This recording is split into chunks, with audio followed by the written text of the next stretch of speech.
Hvaležno pozdravljeni. Danes bomo govorili o sanjah, ampak ne o tisti osnovni simboliki, kaj pomeni, če sanjaš, da letiš in podobno, ampak o lucidnem sanjanju.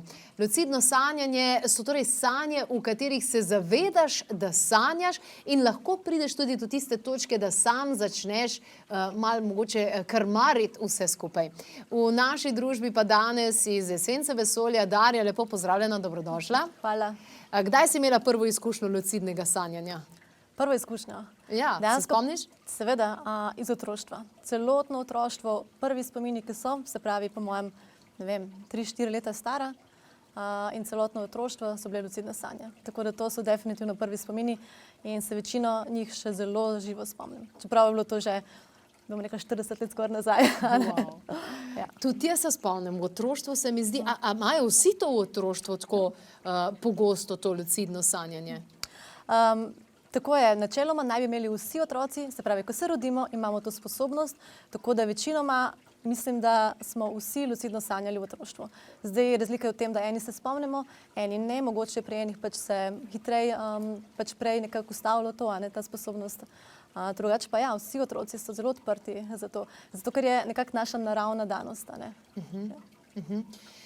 Sama se spomnim večinoma primerov, da me je nekaj lovilo ali pa me je ogrožalo na nek drug način, dokler nisem ugotovila, pa se sanjam. Pa sem se ustavila, pogledala nazaj in v tistem trenutku se je vse popolnoma zgodilo. Ampak ti, ko počneš določene stvari v lucidnem sanjanju, karkoli pač to že je, ali v to vpliva na naše bitje v tem času in prostoru realnega življenja? V dnevnem življenju, a ne? Ja, a se to kaj povezuje? Definitivno se povezuje, zaradi tega, ker po eni strani v lucidnih sanjah lahko gremo raziskovati podzavest, a ne? In tako kot vedno pravim, lahko marsikatero travmo, težavo razrešimo na ta način in se to potem pozna tudi v našem dnevnem življenju, a ne, ker spremenimo sebe. Kot alternativa, da hodiš, ne vem, psihiatru, psihoterapeutu in podobno? Absolutno. Zdaj bom jaz pač rekla, če ima kdo resne težave, je fajn, da ima pač neko strokovno osebo, ki ga vodi čez, ne? Ampak recimo za normalno osebo, ki ima mogoče kako travmo, ali bom rekla, če se nam ponavljajo nočne more, a ne? To so vse pač znaki, ki nam jih naša podzavest daje, da moramo nekaj videti, ukrepati na ta način. In v lucidnih sanjah lahko zelo enostavno te stvari rešimo, a ne? Ali pa se recimo soočimo s kako osebo, do katere imamo kako zamero, a ne? In vse to potem vpliva na naš dnevno življenje. Lahko pa tudi recimo se ukvarjamo, ne vem, recimo, če delamo kakršenkoli šport, a ne? Delamo ta šport v lucidnih sanjah. In to je pač dokazano, dejansko treniramo naše fizične mišice.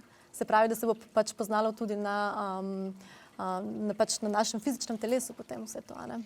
Kaj je prvi korak lucidnega sanjanja? Ker jaz ne poznam nikogar, da bi rekel, ma ne, jaz pa ne bi lucidno sanjal, ne bi se zavedal svojih sanj. Mislim, ker to je pa, mislim, kaj so prvi koraki? Ja, mislim, tako je. Nekaj ljudi mi je že reklo, zakaj bi sploh lucidno sanjali, a ne? Oziroma nimajo sploh te želje, sploh se nimajo želje ukvarjati s sanjami.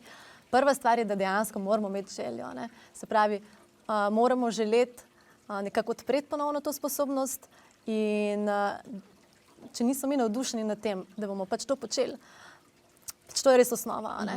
Potem gremo pa v vaje. Obstajajo pač res zelo enostavne tehnike vaje, ki jih na dnevni bazi treniramo, pač tudi v dnevnem življenju, ki nam potem pomagajo, da postanemo lucidni v sanjah. Ena izmed teh je tako. To je pač že pri nas, ko delamo s sanjami, tudi če delamo z lucidnimi sanjami, je nekako konstantna, a ne? Čim večkrat na dan, da se spomniš, da pogledaš svoje roke, prešteješ prste, jaz se pač preštejem in se dejansko zelo važno je, da se v tem trenutku tudi vprašamo, ali sedaj sanjam. In to je še ena skrivnost zraven, tudi ko to delamo, ne naredimo pač tako, kako bom rekla, sproti, ampak dejansko si vzamemo teh 10 sekund časa in smo fokusirani samo na to in pač se vprašam, ali sedaj sanjam, preštejem prste, 1, 2, 3, 4, 5, jaz ponovadi pogledam stran, zaprem roko in potem ponovno pogledam. Zakaj ponovno? Ker če sanjamo, v naših sanjah, načeloma naši možgani, nikoli ne bodo mogli iste slike ponoviti dvakrat. Se pravi, v naši dnevni realnosti bomo vedno videli našo roko 5 prstov.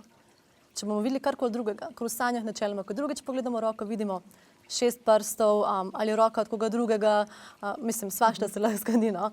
In takrat se zavemo, sanjam. Tako. Tako. Ko si potem v odrasli dobi sama začela prakticirati in doživljati lucidno sanjanje, kaj je bila ena izmed prvih stvari, ki si jih naredila? Recimo, jaz takoj, ko sem se v sanjah zavedla, da sanjam, sem rekla, malo bi letela, ker meni to povzroča res neverjetno lepe, lahkotne občutke in sem letela. To mi je ena izmed najboljših stvari. Pri meni je bilo pač ponovadi, sploh, ko so se pač te prve lucidne sanje začele sedaj v odrasli dobi, je bila taka euforija, da ko se zaveš, da sanjaš, mislim, res ne moremo opisati tega občutka, si tako srečen, da dejansko te potem spet vrže ven iz sanj. A se zbudiš, ponovadi se zbudiš, ker vsi pretirani občutki te pač vržejo ven. Ampak meni je bilo prva stvar, da pač grem raziskovati. Eno je, se pravi, raziskovati to področje oziroma kreirati. Kreirati karkoli želiš v tistem pač svetu lucidnih sanj. Ja, po delavnici lucidnega sanjanja, mimogrede, delavnica lucidnega sanjanja bo v decembru. Jaz sem bila potem ravno tako, zmeri ful navdušena, ampak potem sem pa zmeri začela postavljati vprašanje, kaj moja podzavest zdajle hoče, da jaz vidim, pa da se nisem fokusirala preveč na detajle. In sem v bistvu spraševala, bolj sem bila v vprašanju. Je to neka zadeva, ki lahko pokaže, je to na nek način kaj? Čiščenje podzavesti? Tudi to je lahko, sploh recimo, če imamo kakršnokoli težavo, vprašanje in da si to pač postavimo v lucidnih sanjah, lahko dobimo res odgovore, ki jih mogoče v tem dnevnem življenju ali spregledamo ali pa jih ne dobimo. Je pa tudi še ena stvar zelo važna. Če bomo mi recimo tudi v našem lucidnem sanjanju želeli, se soočiti s kako travmo in da mi nismo pripravljeni na to, naša podzavest je zelo pametna. In nas ne bo postavila v tako situacijo v lucidnih sanjih, da bi se morali s tem soočiti, dokler nismo pripravljeni pač na določeno stvar predelati. Tako da definitivno vprašanja, karkoli v lucidnih sanjah je zelo dobro došlo, ker lahko dobimo ogromno ideja. Se ne vem, če lahko tule omenim, nekaj sem glih mičkrat gledala, ogromno teh znanstvenikov, recimo kot tudi Tesla, zdaj ni 100% dokazano, ampak je zelo velika verjetnost, da so vsi imeli pač, da so vsi lucidno sanjali. In v teh stanjih, se pravi, ko si izven telesa, res imaš dostop do... Vse zapis. Ja, tako da so lahko potem tudi pač naredili to, kar so naredili. Tako da ja. Wow. Bo da ena izmed najmočnejših zadev, da objameš svojega notranjega otroka? Definitivno, tako bom rekla, fajn je objeti karkoli, kar se nam v lucidnih sanjah pokaže kot neprijetno, ali nam povzroča strah, ali tesnobo, ali lahko je pošast, lahko je pač karkoli. In ponovadi, ko objamemo, se spremeni.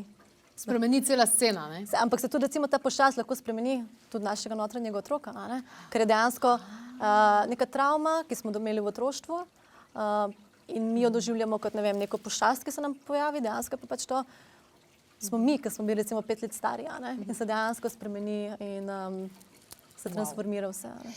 Jaz, ko sem tole zadevo prebrala, sem se parkrat vprašala, a je to moja resnica, a je to v mojem modelu sveta in tu je v mojem modelu sveta. Da ko ti malo obvladaš lucidno sanjanje, lahko v enih sanjah, v eni noči rešiš desetletja različnih terapij in vsega možnega, kar v tem dnevnem življenju počneš. Definitivno. Mislim, to so taki potenciali in zato se jaz tudi vprašam, zakaj nekdo tega ne bi želel. Je res, da pač moraš vložiti ničkan truda, ponovno odpreti to sposobnost. Pa veš, koliko rabiš truda, da začneš avto voziti? Tako je, točno tako. Tukaj je manj truda, ko avto voziš. Ali pa, ko smo se, naučili hoditi. Isto je, se pravi, mi moramo ponovno se naučiti te sposobnosti, ampak pol, ko se enkrat ti naučiš, imaš pa odprta vrata dejansko v neskončnost. Darja, kaj počneš z ljudmi na delavnici? Na delavnici ponavadi gremo čez osnovne tehnike. Moj namen vedno je pač na delavnici je, da takrat, ko oseba pride na delavnice in ko gre domov, da lahko takoj začne trenirati in ima osnovna orodja, da lahko res takoj začne razvijati to sposobnost ponovno. Tako da gremo čez osnovne tehnike, to je pač ta glaven del, pa mičkan čez ta teoretičen del, kar se tiče lucidnih sanj. del je vedno tudi posvečen temu, kako, ker še vedno, kolikor pač jaz vem, ogromno ljudi ima nočne more, tako da gremo tudi mičkeno do ta del, kako ti lahko lucidne sanje pomagajo, kaj narediti v tem primeru, a ne? Super. Tukaj imam še vprašanj zate, ampak bom počakala do delavnice. Hvala lepa iz Esence vesolja, kjer najdete en kup takih res fajn zadev. Danes torej Darja in lucidno sanjanje. Dejte podeliti tale posnetek in te informacije s kom, ki mu privoščite, da vse svoje izzive, preizkušnje v eni noči lahko zrihta.